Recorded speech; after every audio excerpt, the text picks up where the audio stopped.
మనం మార్నింగ్ చేసుకున్న ఇడ్లీ ఈవినింగ్ వరకు అంతే మృదువుగా, ఎంతో టేస్టీగా, అదేవిధంగా తెల్లగా ఉండాలంటే మీరు పిండి రుబ్బేటప్పుడు ఇలా రుబ్బుకోండి.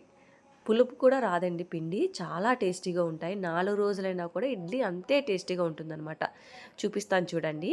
నేను ముందుగానే నానపెట్టి ఉంచుకున్నాను. వీడియోలో అంత ఎక్కువ అవుతుందని చెప్పి నేను 2 కప్పుల మినపప్పుకి 4 కప్పుల ఇడ్లీ రవ్వ, 1 కప్పు అటుకులు తీసుకున్నా. అటుకులు వేసుకోండి.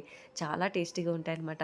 అయితే ఇక్కడ చిట్కా ఏంటంటే మనం మార్నింగ్ లేవగానే నానబెట్టేసుకోండి పప్పు, నూక. మధ్యాహ్నం 1 కడిగేసుకొని రుబ్బేసుకోండి. నైట్ పడుకునేటప్పుడు ఫ్రిడ్జ్‌లో పెట్టేసుకోండి. వేరే గిన్నెలోకి తీసేసుకొని. అప్పుడు మీకు ఇడ్లీ పొలవకుండా ఉంటుంది. మీరు 4 రోజుల తర్వాత ఇడ్లీ ఏసుకున్న అదే టేస్ట్‌తో వస్తుందనమాట. ఓకేనండి. ఇట్లా చూపించిన విధంగా పప్పు, అటుకులు కూడా మనం కలిపి రుబ్బుకోవాలనమాట. అటుకుల్ని రుబ్బుతున్నాం అనగా అరగంట ముందు మాత్రం నానబెట్టుకోండి. ఓకేనా? ఇలా రుబ్బుకున్న దాన్ని మనం ఒక గిన్నెలోకి తీసేసుకోవాలి. అయితే ఇక్కడ ఏంటంటే మనం పిండి గట్టిగా రుబ్బుకున్నాం అనుకోండి, నూకని మనం గట్టిగా పిండాల్సిన అవసరం లేదు. పిండి పలచగా రుబ్బుకున్నాం అనుకో, నూకని గట్టిగా పిండేసుకో, లేదంటే పలచగా అయిపోతుంది ఇడ్లీ పిండి. చూసారా? ఈ విధంగా బాగా కింద నుంచి మొత్తం కలుపుకోవాలి మన పిండి. ఎక్కడైనా పిండి కింద ఉండిపోయిందనుకోండి, ఇడ్లీ రాదు కదా! శుభ్రంగా కలుపుకోవాలండి. కలపడంలో కూడా ఇడ్లీ తేడా ఉంటుందన్నమాట. ఇలా మొత్తం రుబ్బేసుకొని మూత పెట్టేసి ఒక 8 గంటలు మనం పులిసేటట్టు మనం ఉంచుకోవాలన్నమాట. పులిసేటట్టు అంటే పులవదండి, ఉరుమవ్వడానికనమాట. ఓకేనా? ఇలా ఉంచుకోవాలి. నేనెప్పుడు కూడా మార్నింగ్ నానబెట్టుకుంటా, మధ్యాహ్నం రుబ్బేస్తా, నైట్‌కి ఫ్రిడ్జ్‌లో పెడతా పడుకునేటప్పుడల్లా. ఇలా చేసుకుంటే చూసారా చక్కగా రూమైపోయింది. మార్నింగ్ చూపిస్తున్నానండి ఇది మీకు. నేను వేరే బాక్స్‌లోకి ట్రాన్స్‌ఫర్ చేసుకున్నాననమాట.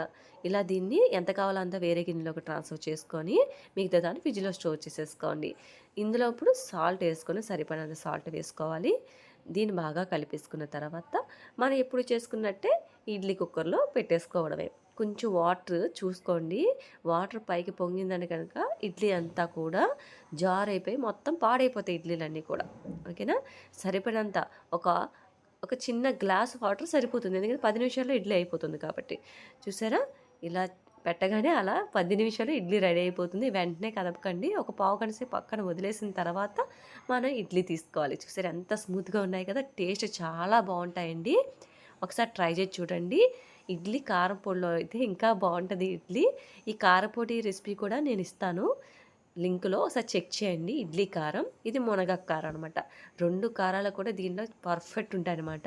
ఒకసారి ట్రై చేసి చూడండి. నచ్చితే మాత్రం లైక్ చేసి, షేర్ చేసి, సబ్స్క్రైబ్ చేయండి నా ఛానల్‌కి. Thank you. బాయ్.